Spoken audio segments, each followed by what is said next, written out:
Adil müəllim, xoş görmüşsünüz sizi. Adil müəllim, ümumiyyətlə son bir neçə 10 illik bundan əvvəl dünyada, xüsusilə də Avropada atom elektrik stansiyalarının bağlanması prosesinə başlandı. Çünki bəzi qəzaların fonunda buna gedildi. Amma son bir neçə ildir ki, yenidən atom enerjisinin istehsalı məsələsi aktuallaşıb gündəmə gəlir. Məsələn, Almaniya əvvəl bağladığı atom elektrik artıq açmağa başlayıb. Bu hacət nədən yarandı? Sayın müəllim, çox sağ olun dəvət etdiyiniz üçün məni və mən onu qeyd eləmək istəyirəm ki, atom elektrik stansiyalarda siz elə deyəndə də bir neçə qəza, əsasən iki böyük qlobal 7-ci dərəcəli qəzalar baş verib. Biri Çernobıldır, bir də Fukushima'da. Bu hər iki qəzadan sonra deməli dünyada atom elektrik stansiyalarına, atom enerjisinin istifadə etmə məsələsində yeni baxış tələb olunub. Yeni baxış Çernobıldan sonra olmamışdı. Amma Fukushima'dan sonra Obama xüsusi 4 böyük samit keçirdi. Və bu samitin üçünə elə bizim prezidentimiz, baxmayaraq ki, bizim nüvə ölkəsi deyilik, bizi dəvət edirdi və həmin samitlərdə qərara alındı ki, nüvə energetikasının təhlükəsizliyi məsələsi bir nömrəli birimdə məsələ kimi dünya alimlərinin və bu məsələdə məşğul olan firmaların qarşısında məsələ kimi qoyulsun. Burada əsas məsələ o idi ki, birinci növbədə Fukushima qəzasının əsas səbəbi o idi ki, bunun soyutma sistemi, pasif soyutma sistemi yox idi.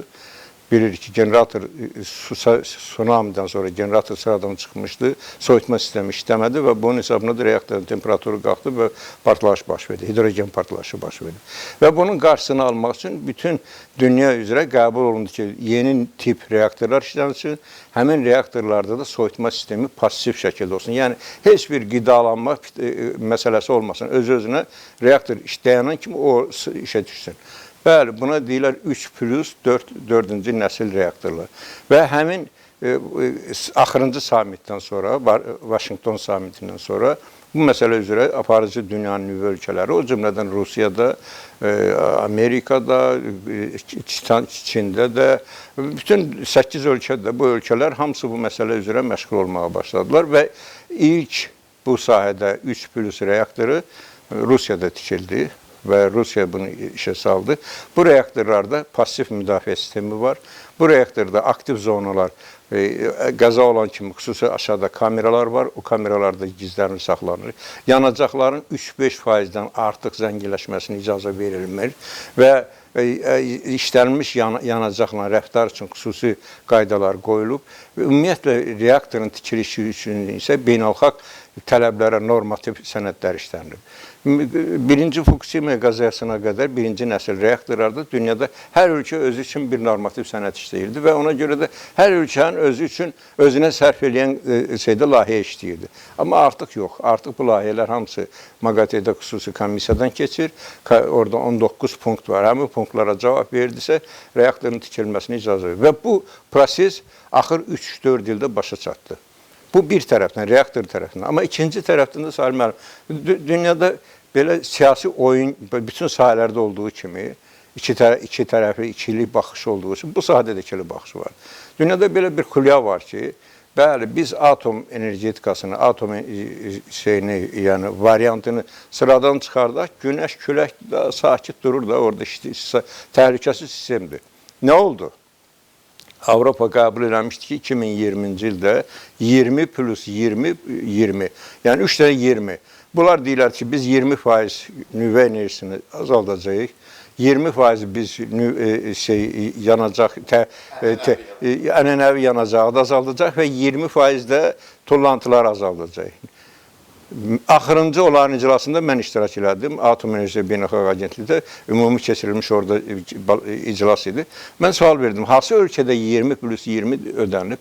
Heç bir ölkədə. Deməli, bəzi ölkələrdə, məsələn, Rumuniyada külək enerjisindən 18% istifadə olması haqqında orada güya hesabat verdi. Heç bir ölkədə bu özünü ödəmədi. Və indi də statistik idarələrdə, bu keçən illərin bir məqalə mən yazdım, çap elədim. Statistikada da verilən yazılışların və o məlumatların çoxsu yalan xarakter daşıyır. Məsələn, deyirlər, bəzi ölkələrdə 37% günəş enerjisi var. Deməli, verirlər istehsal olmuş enerjini və istehsal gücünü də verirlər. Mən də götürür, istənilən bir 4-cü sinif savadı olan bir adam da götürür onun əsasında hesablayır ki, görə bunu doğrudan da nə qədər verilən gücdən istifadə etmək nə qədər 10-12%, 15%-dən artığa çıxmır. İndi bəzi müdiriyyət eləyirlər 20%-ə çıxardılar. 20%-dən o tərəfə çıxmır ki, qoyulmuş gücdən istifadə etmə əmsalı. Və onların da ümumi istehsal elədiyi yanacağı, ölkənin ümumi istehsal olunan yanacağın enerjinin miqdarını veriblər. Və orada da alternativ enerji mənbələrinə istehsal oluna verilir. Deyirəm, yaxşı, bunu nə qədər kör təbiilik olar ki, böl tapda faizini. Heç bir ölkədə 15-16%-dən o tərəfə keçmir. Yəni bu kontekstdə məhz atom enerjisinin və bu kontekstdə dünya gördü ki, enerji çatışmazlığı var. Bu enerji təhlükəsizliyi var. Dünya hiss elədi ölkələr, məsələn, Avropa ölkələrinin çoxsu bilirsiniz ki, nə əziyyət çəkirlər qışda. Kömür istehsalı son illərdə Avropada 30% artıb. Kömür ən ziyanlı, ekoloji ziyanlı bir enerji mənbəyidir. Və buna görə də çox fikirləşdilər və gördülər çıxış yolu, yeganə çıxış yolu dünyanın nüvədədir, atom energetikasındadır. Ona görə də yeni etap başladı. Yəni artıq bəslədikləri ümid də başa çıxmadı. Yəni dedikləri o tələbi səviyyədə ödəmədilər. Və o biri tərəfdən də ki, dediyim kimi o 20-20 xülyası da oldu. Üçüncü tərəfdən də yoxdur. Axı, bütün ölkələrdə ənənəvi enerji mənbələri, karbon əsaslı, karbodigen əsaslı enerji mənbələri yoxdur. Və bunun da bir siyasi oyun gedir. Biri deyir ki, sanksiya qoyuram, biri deyir, qoymuram bunu satışına. Belə bir oyun getdiyi yerdə bəzi ölkələr başlayırlar çıxılmaz vəziyyətdə. Məsələn, Macaristan kimi bir ölkə əlacsız qalıb bütün Avropa İttifaqına meydan oyur ki, mən alacam. Yaşamalıyam da. Yəni, bu enerji çatışmamazlığı, enerji ehtiyacı, enerji təhlükəsizliyi məcbur elədi ki, artıq biz 3 il bundan qabaq ki, mənim yadımdadır ki, MAGATE'nin baş konferansında qərara gəldi ki, bəli, atom elektrik stansiyası, atom energetikası yeni inkişaf dövrünə başladı. Və yeni inkişaf dövrü özünə məxsus xüsusiyyətlə inkişaf eləməyə başladı. Yəni, burada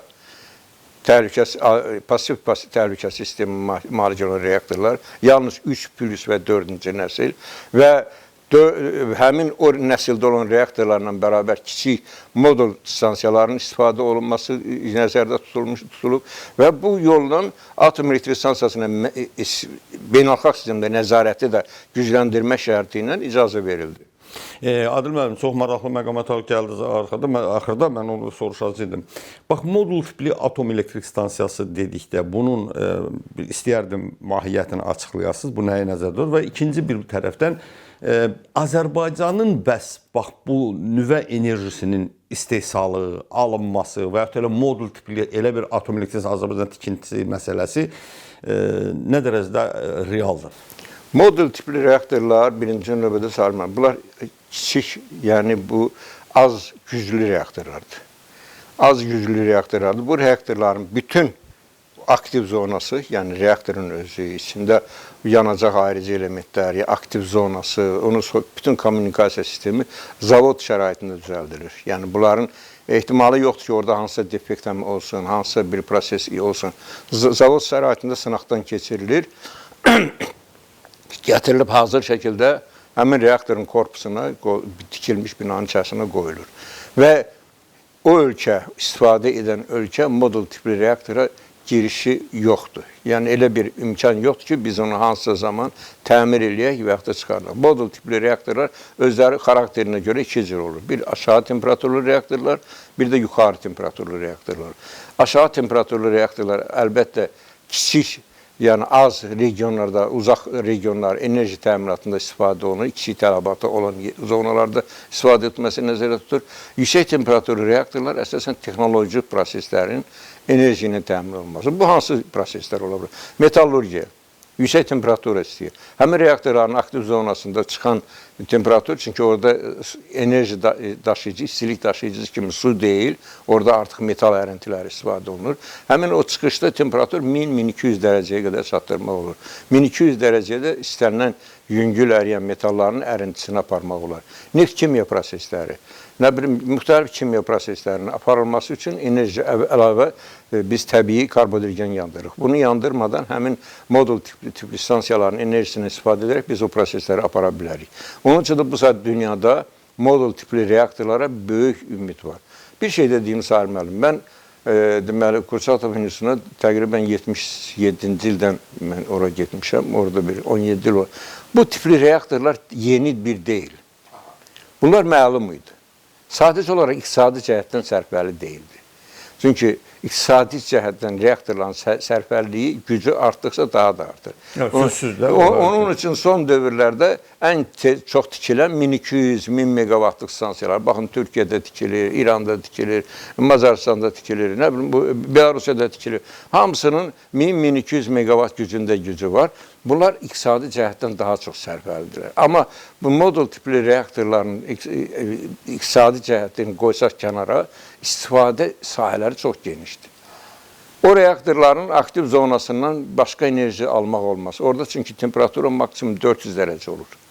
O 400 dərəcə ilə yalnız suyu biz buxar şəklinə çıxardıb generator işlətməklə turbində biz ala bilərik, elektrik enerjisi ala bilərik. Amma modul tipli reaktorların dediyim kimi aktiv zonasında temperatur 1200-1800 dərəcəyə çıxartmaq olar. Və bu temperaturda əsasən onu yaradanda fikir var ki, suyu parçalanmaqda hidrogen alınsın. Və bu da bir yollardan birisidir. İkinci, suyun təmizlənməsi. Üçüncü də dediyim ki, o texnoloji proseslərin təminidir. Yəni, modul tipli reaktor odur ki, o reaktorlar, onun aktiv zonası zavod şəraitində düzəldilir və onda heç bir defekt məsələsi istisna olmuşdur. Bax, indi Azərbaycanın bax, bu həmin atom elə yeri gəlmişkən modul tipli atom elektrik stansiyanın tikilməsi ilə də bağlı. Bax, Azərbaycanın perspektivlərinə və Azərbaycanda ümumiyyətlə tarixən bu yöndə hansı addımlar atılıb, bax, indi nələr planlaşdırılır? İmkanlarımız buna, belə deyək də, potensialımız buna imkan verirmi? Deməli, Azərbaycanda birinci dəfə atom elektrik stansiyasının tikilməsi Ulu Öndərin adı ilə bağlıdır. 1980-ci illərdə, 82-ci ildə SSR Nazirlər Kabinetinin qərarı olmuş ki, Azərbaycanda hər birinin gücü 1000 meqavat olan 4 bloklu Nəvaidə atom elektrik stansiyası tikilsin. Və onun bünövrəsi də qazıldı. Və orada şəhərcik də tikilməyə başlamışdı. Mən də o vaxtda gənc mütəxəssis idik. Biz də hamımızı bu sahəyə cəlb eləmək istəyirlərdi, hamımız getməliydik. Sonra Çernobıl hadisəsindən və bəhanə edib, Qarbaçov əlbəttə bu Qarbaçova qədər qəbul olunmuş qərar idi. Onun üçün də bunu fikir aradan qaldırdı, çıxartdılar, tikilmədi. Və ikinci qayıdışımız isə suverenlik dövründə oldu. Suverenlik dövründə, biz müstəqillik dövrümüzdə cənab prezidentimiz Vaşinqton samitindən gələndən sonra çağırdı bizim bir neçə nazirlik nümayəndələri və akademiya rəhbərliyini dedi ki, niyə Azərbaycanda nüvə sahəsində nüvə energetikası və nüvə texnologiyası yoxdur? Və onun sərəncamı ilə Milli Nüvə Tədqiqatlar Mərkəzi yarandı. Və mənə də tapşırıldı onun nizamnaməsi və mənə də ora sədr təyin olundu. Cənab Prezident qəbul elədi və bütün tövsiyələrini verdi. Mən də ora 8 il həmin mərkəzdə sədr olmuşam. Və bizim də qarşımızda qoyulmuş məqsədlər, əsas çatacağımız məqsədlərdən biri də o idi ki, Azərbaycanda atom energetikasını, atom enerjisinin istifadə sistemini təşkil etmək. Bu mərkəzin qarşısında duran məsələ idi. Əlbəttə, başqa məsələlər də vardı. Biz əsas buydu. Mərkəz tikilib, mərkəz işləyir. İndi gənclərdir, mənim tələbələrim də orada işləyir və müəyyən miqdarda kadrlar da var. Və o dövrdə mənim yadımdadır ki, əlbəttə, yəqin ki, cənab prezidentin tapşırığı ilə biz bir neçə dəfə Rosatomun rəhbəri Lixaçovla da görüşümüz olubdur. Bizim nazirlə, mən də iştirak etməklə. Orada Rosatomda hamı məni tanıyırdı. Hətta cənab nazir mənə təqdim edəndə, o da dedi ki, qərib Adil Abdülxalıqoğlu Ninadan представит, мы его знаем. Yəni, bu, belə bir şəraitdə görüşdə keçirilmişdi ki, hansı perspektivlər, hansı reaktorlar tikilsin. Hətta biz Azərenerji və Energetika Nazirliyi ilə birgə bunun ilkin variantını da, yəni iqtisadi cəhətdə əsaslandırmasının ilkin variantını da hazırlamışdıq. Lakin sonra nəysə bu siyasi məsələlərə görə bilirsiniz, Rusiyaya qarşı, bütün dünya qarışdı bir-birinə, bu məsələ dayandı və başa düşürəm və düzgün də bu addımda cənab prezident həmişə deyir ki, mən bilirəm nəyi, nə vaxt, necə edəcəm. Və bunu da düzgün çox vaxtında şeyləmişdi, qaldırılmış bir məsələ idi və bu yaxında COP29'da bilirsiniz ki Azərbaycanın Energetika Naziri ilə Atom Enerjisi ilə Beynəlxalq Agentliyin baş katibi arasında niyyət protokolu imzalandı. Və niyyət protokolunda da bir punktlardan biridir ki, odur ki, Azərbaycanda nüvə energetikasının inkişafı üçün hazırlıq işi görülsün və bu sahədə məsələ araşdırılsın. Və həm tədqiqat, həm də ki, əlbəttə, iqtisadi cəhətdən əsaslandırılma aparılsın. Və bu məsələ indi gündəmdədir. Energetika Nazirliyinin nəzdində bir neçə dəfə görüşlər keçirilib. Mən bildiyimə görə mənim tələbələrimdən birini də işə götürüblər orada. Çox gözəl, yəni bu məsələ gedir. Yəni, amma bu məsələ belədir ki, Salim müəllim, biz istəsək də bu günləri, misal üçün, istənilən istilik elektrik stansiyasını dedik, 5 ilin içində tikəcək uzağı. Uzağı 5 ilə tikiləcək. Amma atom elektrik stansiyası çox həm kapital tutumludur, həm qlobal təhlükəlilik problemi var, həm də böyük elmi tutumlu bir texnologiyadır. Ona görə bunu birdən və tələsikli burada etmək qeyri-mümkündür. İstəsək də eləyə bilmərik, çünki MAQATE-nin o 19 punktu var. Onu icrası elə biz istəməsə də bir 5 il həyata keçəcək. Sonra biz bunu tender elan etməliyik. Sonra biz bunlarla tikintiyə başlamalıdır ki, ən aşağısı 10 ilə bu başa gələ bilər. Onun üçün də əlbəttə bu sahədə bizim hər hansı bir qərarımız olduqda nəzərə almaq lazımdır ki, yaxın 10 ilə perspektivi görərək biz bu addımı atmalıyıq. Yəni, yaxın 10 ilə atom energetikasının və nüvə reaktor tikintisinin texnologiyasının istiqaməti hara gedir, biz onu tutmalıyıq ki, o damarı tutmalıyıq ki, biz o vaxtı gecikməyək, biz köhnəlmiş texnologiyanı gətirməyək. Bu nöqteyi nəzərdən də əlbəttə siz deyən kimi modul tipli atom elektrik stansiyalar bu saat ən perspektivli və ən gündəmdə olan bir problemdir və mənə elə gəlir ki, bunun da seçimində, bunun tikintisini aparacaq, bunun ölkələrin seçimində ehtiyatlı olmaq lazımdır. Çünki istənilən siyasi bir balaca pozğuntuluq, modul tipli reaktor bizim elə bil ki, boynumuzda işləməyən bir obyekt kimi qalacaq. Adil müəllim, amma yəni indi siz bunu sözsüz ki, məndən daha yaxşı bilirsiniz. Artıq, məsələn, bəzi deyimlərə görə, məlumatlara görə Qazaxstanda artıq deyəsiz bununla bağlı iş gedir, hətta işə də salınıb Xəzərin o tayına, lap belə Xəzərin sahilinə yaxınlıqdadır. Yoxsa o əvvəldən orada deyirdilər bir Sovet vaxtda deyəs bir atom elektrik stansiyası var idi. Bu xəbərlər nə dərəcədə uzlaşır? Yoxsa burada da biraz daha çox belə deyək də o pafos və yaxud da ki... Bəli, necə o günəş külək enerjisi dünyada 30%-ə çıxıbdır deyirlər enerji təminatını. Bu məsələ də həmin xarakterdir. Qazaxstan hələ tikməyibdir atom elektrik stansiyası. Qazaxstanda nüvə reaktorları var. Bilirsiniz, Semipalatinski oradaydı. İlk atom elektrik bombası orada sınaqdan keçirilib Kurchatov şəhərində. Mən o reaktorlarda olmuşam, Kurchatovda bir neçə dəfə olmuşam.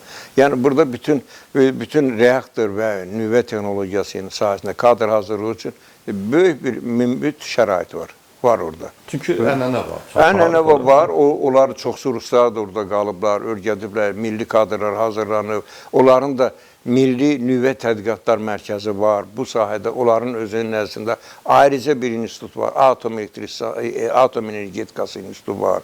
Yəni bu institut yalnız atom energetikasının durumu, gələcəyini analiz edir və onlar da seçiblər. 2 cür seçim var. Onların bilirsiniz ərazisi böyükdür. Yaşayış məntəqələri bütün ərazi boyunca paylanıb. Onun üçün onlara böyük, güclü reaktor yalnız o Qarakanda bir də böyük texnoloji proseslər gedən zonalarda lazımdır. Kənar yerdə modul stansiyalar lazımdır. Yəni o modul deyəndə bəzi ölkələr, bəzi insanlarda belə ki, modul oldusa deməli doğrudan da modul olmaz. İndi hətta kiçik güclü reaktorlara da modul deyirlər. Əlbəttə onlar həmin o ölkələrdə, məsələn, Özbəkistanda da bu saat 49 meqavatlıq modul stansiya. Bunun nəyinə lazımdır ki, modul stansiya gətirir, qoyur ora, Rusiyanın özü yaxşı münasibətləri var. Rusiyada 49 meqavatlıq gəmilərdə istifadə olunan modul tipli reaktorlardır. Bütün onların o böyük buzqıran gəmilərində istifadə olunan həmin güclü olan reaktorlar. Bəli, birini gətirirlər, hansısa bir uzaq AOL-un yanında yerləşdirirlər, 49 meqavat bir rayonu tamamilə təmin edəcək bir enerji. Elə bilirsiniz ki, bizim tikmişik modul stansiyalar bu rayonlarda qazla işləyən var. İndi bizdə tam gücü ilə işləyə bilmir, amma orada onlar tamamilə dayanmadan deməli il boyunca işləyir. Çünki onlar bir dəfə yanacağı doldurdular, 18 ay o işləyir. Ona görə də burada Qazaxıstanda əvvəlcə Sovet dövründə var idi orada, Şevçenkoda 350 megawatlıq sürətli neytronlarla işləyən reaktor vardı. Bu dünyada ilk reaktorlardan sürətli neytronlar, bütün mövcud reaktorlar hamısı termik, yəni aşağı sürətli neytronlarla işləyirlər. Yəni onlara termik reaktorlar deyirlər ki, orada reaktorda neytronların enerjisi çox aşağıdır. Yəni aşağı enerjisi uran-235 heç bir bariyeri yoxdur. Asanlıqla elə istilik neytronlarla parçalanır. Amma uran-238 o yalnız sürətli neytronlar, yəni böyük enerjiyə malik neytron, 1 megawatlıq, 1 mega elektron voltluq, üzr istəyirəm, 1 mega elektron voltluq enerjinin malik olan neytronlarla parçalanır. Ona görə o cür reaktor var idi orada. O reaktorda həm yüksək temperatur vardı, o reaktorda həm suyun təmizlənməsi, yəni saflaşdırılması prosesi gedirdi, həm də ki, uran-238-dən plutonium 239 alırlardı. O da ki, silah kimi, yəni silah yanacağı kimi istifadə olunan bir mənbə. Ən aktiv partlayıcı maddə, nüvə silahının şeyidir. Yəni, bu məqsədlə var idi. Sonra Sovetlər Birliyi dağılandan sonra Qazaxıstan dedi, mənə lazım deyildi. Qazaxıstan ümumiyyətlə nüvə ölkəsi kateqoriyasından, statusundan, Ukraynada, Qazaxıstanda bunlar imtina etdilər və həmin reaktor qaldı sahibsiz. Mənim yadımdadır, bir neçə dəfə danışıq getdi, Amerikanlar istəyirdi ki, o reaktorun aktiv zonasından yanacağı götürsünlər, aparsınlar. Sonra Ruslar nəsə buna mane oldular. Çünki Sovetlər Birliyi dağılan kimi bu keçdi Qazaxıstan mülkiyyətinə. İndi içərisindən yanacağı məncə çıxardıblar, amma korpus qalıb. Korpus radioaktivdir. Korpus onu çıxardıb harasa qoymaq mümkün deyil. Hələlik orada elə o cür qalıb, bilmirəm indi gələcəyi necə olacaq. Çünki MAQATE-də bir neçə dəfə onlara layihə verilib ki, bunun təhlükəsizlik vəziyyətə gətirilməsi üçün. İndi baxın, Adil müəllim, bayaq siz toxundunuz Xəzər suyunun şirinləşdirilməsi məsələsi. İndi sözsüz ki, Azərbaycanda da bununla bağlı son vaxtda söhbətlər gedir. Hətta dedilər, müəyyən layihələr də deyəs bir pilot layihə kimi olub. Amma istənilən halda mütəxəssislər, indi yəqin siz də açıqlayarsınız o fikrinizi, bu qərara gəlirlər ki, bunun üçün, yəni bu bahalı bir proses olduğu üçün, amma atom enerjisi ən ucuz başa gələn, yəni enerji olduğu üçün bu prosesdə məhz atom enerjisindən istifadə etmək daha məqsəd uyğundur. İndi siz də deyirsiniz ki, Azərbaycanın da məsələn də ən azı bir 10 il hələ bir biz atom enerjisinin istehsalından başlasaq, belə bir vaxt var. Amma içməli su problemi sözsüz ki, qapının ağzındadır, qapını döyür. Bax, əgər bu kontekstdən yanaşanda, indi gəlin, bəli, Azərbaycanda bu olmuyor, bu təcrübə. Amma məsələn, deyirsiniz, Qazaxıstanda, yəni nüvə atom enerjisi istehsalı təcrübəsi olub. Bax, həm Azərbaycanın özü, həm də elə Qazaxıstanla birlikdə və həm ayrılıqda, həm də müştərək şəkildə Xəzər suyunun şirinləşdirilməsi, o da Xəzəryanı ölkədir, müstəvisində hansı əməkdaşlıq perspektivləri var və ümumiyyətlə bu sahədə atom enerjisindən bizim istifadə imkanlarımız, bizim də, yəni ilk növbədə bizim və Qazaxıstan hansı səviyyədədir? Sayın müəllim, bu su çox, Allah elə bir deməli bir birləşmə yaradıb ki, insan üçün. Su ən stabil molekuldur. Onu da parçalamaq üçün adi halda əlaqə enerjisi 3-4 elektron voltdur, 5 elektron voltdan. Onun dissosiasiya dərəcəsi 5 elektron volt. Amma onu parçalayırsan, parçalayırıq məsəl üçün hidrogen OH. O əksinə reaksiyanın sürəti düzündən bir 2 tərtib, 3 tərtib yüksəkdir. Ona görə su parçalanmır. Su elə parçalansaydı rahatlıqla, təmizlənmə prosesi də olsaydı, çoxdan onu şeylə. Yəni duzsuzlaşdırılmalı. Yox, mən hələ suyu özünü parçalayıb, ondan hidrogen almam məsələsidir. Hidrogen bilirsiniz ki, bu saat dünyada yaşıl enerjinin ən bir. Bu saat dünyanı elə fikirləşdirən, düşündürən problemdən biri suyu parçalamaq. İkinci də ən mühüm məsələ su problemi, dünyanın bu saat mühüm təmiz su problemi. Yəni su dünyada kifayət qədər. İçməli su da mı? İçməli su, bəli, bu problem. Və içməli suyu da, su elə bir birləşmədir ki, başqa maddələrlə çox rahat reaksiyaya girmir. Onun üçün də onun tərkibinə nə qədər bizdə atalar sözü var. Su çik qəbul edir, götürmür belə bir söz. Bu doğrudan da bu belədir. Su heç bir çiklə, yəni heç bir misal orada malın nə qədər tullantısını atsaz da o peyinlə o reaksiyaya girmir. O onun içində asılqan şəkildə qalır, suyun tərkibinə heç bir təsir göstərmir. Onun üçün dünyada suyu təmizləmə problemi elə keçmişdə də vardı, indi də. İkinci növbədə süzmə metodlarından istifadə edirlərdi. Məsəl üçün, bizdə bilirsiniz də kətlərdə daş vardı, qara daşlar suyu süzürdü, nə bilim, müxtəlif çəlitlər, nə bilim, sarbentlər vardı, ondan suyu buraxırdıq. İndi evlərdə satırlar o süzgəçlər, onlar hamısı həmin süzmə metodlarıdır. Amma böyük miqdarda suyu təmizlənməsi həmin metodla etmək çətin məsələdir. Yəni, böyük miqdarda suyu təmizləmək üçün su dediyim kimi təmiz qalır, üstlərindən qarışqın üçün. Onu oradan çıxartmaq lazımdır. Çıxartmaq üçün də temperatur lazımdır, istilik lazımdır. Həmin enerji də kütlə böyük olduqca lazım olan enerji böyük olur. Ona görə də biz bunun üçün atom elektrik stansiyası seçimində gərək tələbata uyğun reaktorun gücünü seçmək lazımdır. Ki, hansı gücdə bizə reaktor lazımdır ki, nə qədər su lazımdır bizə birinci növbədə ki, ilkin növbədə belə əlim yandı, nə qədər su lazımdır ki, onu da qeyd eləmək istəyirəm, belə insanlarda psixoloji faktor var ki, o su mən içmərəm, nə bilim su dediyim kimi tərkib dəyişmir. O tərkibin duz tərkibini süni yolla, yəni əlavə alimlər o təbiətdən də gözəl qarışdıra bilirlər, təbiətdən də təmiz duzlar qarışdıra bilərlər ki, minerallaşdırır. Yəni, bunu etmək belə mümkündür. Ona görə də qoy psixoloji faktor olmasın insanlarda ki, o su nə olacaq ki, misal üçün, üzr istəyirəm, kanalizasiya suyunu təmizləyib mənə verirlər. Çox dünyada, çox ölkələrdə kanalizasiya suyunun əksinə tez təmizləyib verirlər. Çünki o suyun özünün tərkibində heç bir dəyişiklik baş vermir. Məhz bu nöqtəyə nəzərdən mən güman edirəm ki, bizim indi Qazaxıstan, bu saat ümumdə suya ehtiyacı olan Qazaxıstandır, Türkmenistandır, bu ölkələrdir. İndi İranın da bilirsiniz, İran hətta paytaxtını köçürdülər, Tehranın köçürülmə məsələsi var. Belə suya bütün o Xəzər yanı ölkələrin hamısının ehtiyacı var.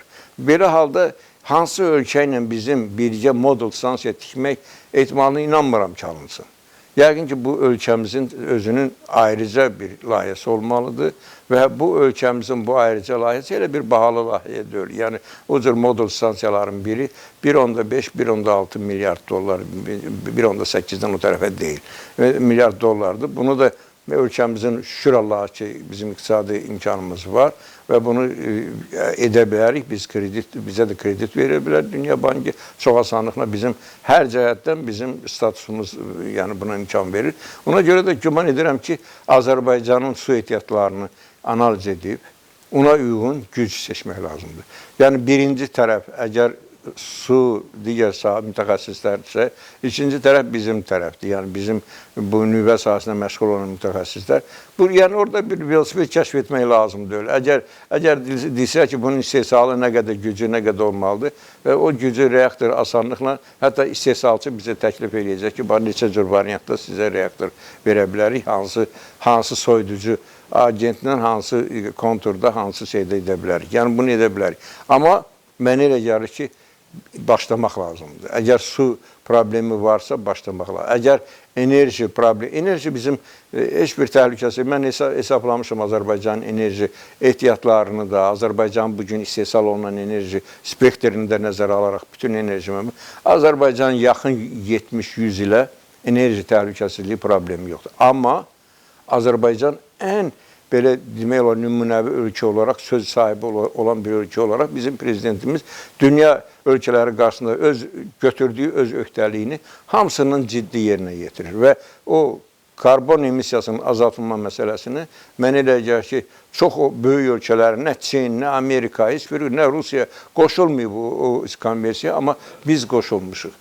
Və yerinə də yetiririk. Bilirsiniz ki, heç bizim bəlkə də nə Qarabağda, nə orada, burada o yaşıl energetik stansiyalara elə ehtiyacımız da yoxdur. Çünki bizim enerji təminatı sistemimiz var. Amma cənab prezident bunu edir ki, təmiz energetika ilə təmiz zonada ağıllı şəhər tikir və bunu təmiz enerji mənbəyi ilə təmin olunur. Bu çox uzaq görən və alicənab bir addımdır. Mənə elə gəlir ki, siyasi nöqteyi nəzərdən dünya ölkələri bundan bir örnək kimi istifadə etməli, götürməlidirlər ki, bu cür etmək və bu nöqteyi nəzərdən də yəni təmiz energetika nöqteyi nəzərindən mən elə gəlir ki, atom energetikasının enerji təminatında istifadə etməkdə böyük ehtiyac var. Siz dediniz hər ikisini, mən qulaq asdım. Amma sizcə belə bir təzad yaranmırmı ki, məsələn, siz də onu da artıq misal gətirdiniz ki, məsələn, COP29-da Azərbaycan MAQATE ilə belə bir məramda imzalayıb, niyyət protokolu da imzalayıb. Amma digər tərəfdən də dediniz ki, əslində bizdə atom enerjisinin istehsalı məsələsi, yəni 10 ildən tez olmaya bilər. Amma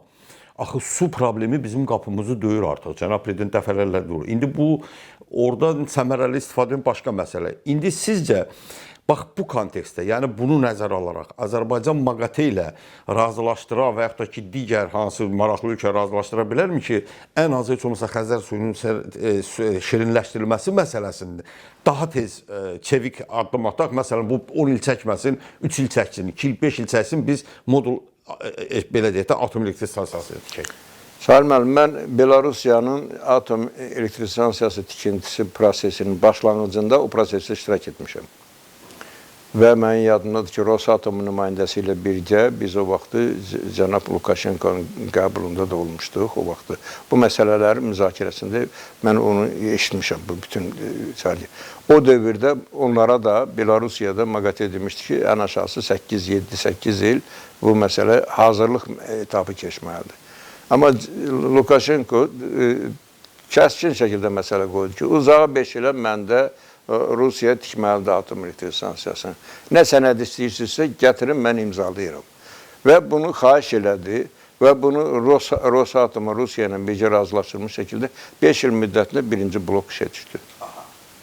Yəni, bunu edə bilər ölkə, iki ölkə, yəni bir sifarişçi, bir də icraçı ölkə MAQATE qarşısında məsələni qaldırır ki, bəli, bu ölkə hazır, mən hazıram, yəni icraçı dövlət deyir ki, mən hazıram, bütün nüansları öz boynuma götürürəm, tikirəm və bir müddətdə icrasını özüm həyata, onun istifadəsini də özüm edəcəm, nəzarət edəcəm, yəni kadrla da təmin edəcəm. Bu halda MAQATE icazə verir. Bu məsələdə ən yüngülləşdirici bir faktor da odur ki, biz modul stansiyası deyirik. Modul stansiya həmin ölkədə uzağı il yarıma düzəldilir. Və o bizdə il yarıma həmin o stansiyanın korpusunu burada tikə bilərik. Tikinti məsələsində maşallah bizim çox gözəl inkişaf edilmiş. Yəni onlarla birgə olan layihəsi üzrə o həyata keçirilə bilər. Mənə elə gəlir ki, uzağı 5 ilə modul su təmizləyici sistemi həyata keçirmək mümkündür. Amma bunu əlbəttə danışıqlar aparılmalıdır. Bu sahədə siyasi qərar verilməlidir. Yəni birinci növbədə ölkə prezidentinin sərəncamı olmalıdır ki, bizim bu yaranmış vəziyyəti nəzərə alaraq xahiş edirik ki, bu məsələni sürətləndirmək. Və sizi inandırıram ki, atom enerjisi ilə Krossiyanın bu saat bizə münasibəti, başqa atom bizə olan münasibəti o şəkildə yüksəkdir ki, istənilən bizim cənab prezidentin istənilən bir müraciəti müsbət öz həllini tapacaq. Ona görə də burada bir narahat olmalı iş yoxdur. Bizə birinci növbədə dediyiniz kimi, əgər bu saat su problemi çox ciddi bir vəziyyətdə durubsa, doğrudan da durub və bizə birinci növbədə su problemini həll eləmək lazımdır.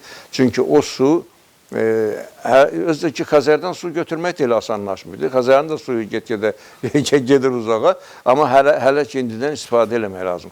İndi suyun da bir şeyi yaxşıdır ki, uzun da olsa su heç yerə sərf eləmir. Dövriyyəsi var, yenidən qayıdır, gedir onu. Mən hidrogenin alınması texnologiyası üzrə bir kitab, monografiya yazmışam, Moskvada, Naukada çıxıb və sonra mənim üstümə biraz hücum edədilər ki, sən bu qədər suyu sərf deyirəm, suyu mən elə yandırıram, havadan gedir, öyle birbaşa gedir, o suya gedir. Heç yeri suyu sərf eləmirəm, hidrogeni alıram, hidrogeni də yandırıram. Çox maraqlı şeydir. Bu Allah elə yaradıb ki, əgər elə olmasaydı, əlbəttə yer kürəsində bu qədər uzun müddət 3-4 milyard il həyat olmazdı.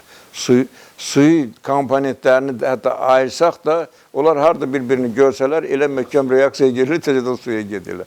Ona görə də sizin o sualınıza bir də deyirəm, əgər siyasi qərar olduqdan sonra, mən elə gəlir ki, o məsələnin icra müddəti danışılmalı bir məsələdir. Açığı mən əminəm ki, bəlkə bizim o məsələlər geniş ictimaiyyətə açıqlamır. Yəqin ki, artıq söhbətlər gedir, danışıqlar gedir. Yəni müvafiq qurumlarla da, ölkələrlə də, yəni xüsusilə də ölkə rəhbərliyi də görür axı bu problem var. Mən belə düşünürəm şəxsən ki, yəqin gedir, amma mütləq deyil ki, bu geniş ictimaiyyətə açıqlansın. Mən tələbələrim indi cavandılar. Onlar indi Atom Enerjisi, Beynəlxalq Enerjinin baş konferansında iştirak edirlər. İndi axırıncı bu sentyabrda olan şeydə uşaqlar gəlib mənə danışdılar ki, orada elə söhbət gedir ki, biz güya atom elektrik stansiyası tikirik.